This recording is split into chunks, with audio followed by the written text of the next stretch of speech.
Index funds have proven to be one of the best long-term investments. Warren Buffett recommends them along with most personal finance experts. Today we're diving into the top 5 index funds to buy in 2024 and beyond. These funds offer a great way to diversify your portfolio with low fees, solid returns, and they have decades of history behind them. First up, we have the Vanguard Total Stock Market Index Fund, ticker symbol VTSAX. This fund gives you exposure to the entire US stock market, from large cap to small cap companies. With an expense ratio of just 0.04%, it's incredibly cost effective. VTSAX contains 3,700 US stocks. However, there are similar ETFs that are pretty much the same as the mutual fund version.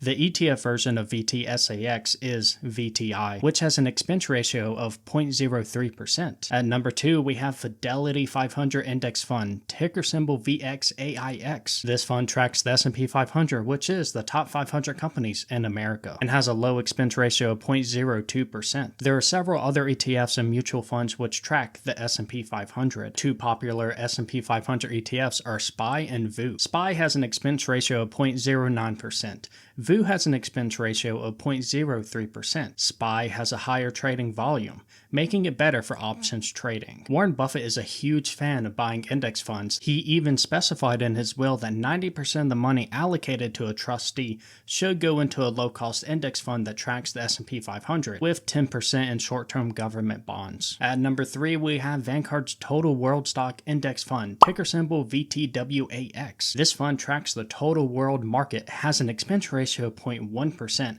and contains almost 10,000 stocks. The ETF version is VT, which has an expense ratio of 0.07%. This fund could be a solid option for someone seeking more international exposure. At number 4, we have Vanguard Target Retirement Date Funds. There is no ETF version available for these funds. These funds are designed to provide a diversified portfolio that adjusts its asset allocation over time, becoming more conservative as the target retirement date approaches. If you have a 401k, target retirement date funds may be an option for you. When selecting a target retirement date fund, choose one with a date close to when you plan to retire. These funds contain stocks and bonds. In the early years, the fund has more money invested into stocks, and as you get closer to retirement, the fund shifts more towards bonds, which, while offering lower returns, they are more stable and provide less risk compared to stocks. Since stocks generally yield higher returns in the long term, some investors choose a fund that's further out from their target retirement date, so they can stay invested in stocks for a longer period of time. At number 5, we have Vanguard International Admiral Shares, ticker symbol VTIAX. This fund tracks international stocks outside the US and has an expense ratio of 0.12%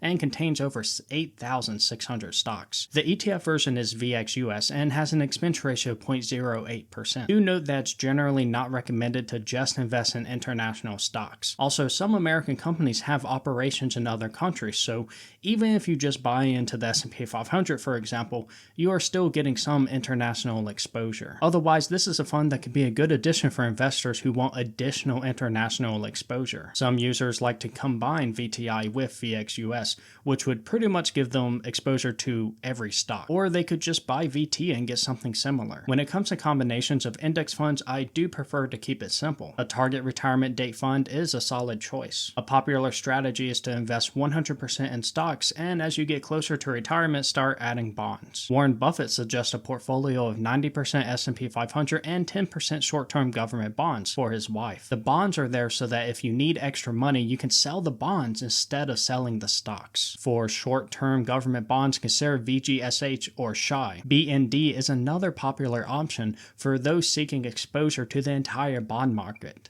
although bonds are generally not recommended for younger investors. While riskier, stocks are expected to outperform bonds in the long run. To wrap it up, investing in index funds is not a get-rich-quick scheme. It's a strategy for wealth accumulation over decades. When you buy index funds or stocks, you're buying shares in a company. You're buying ownership in a company. These companies make products, provide services, and generate profits.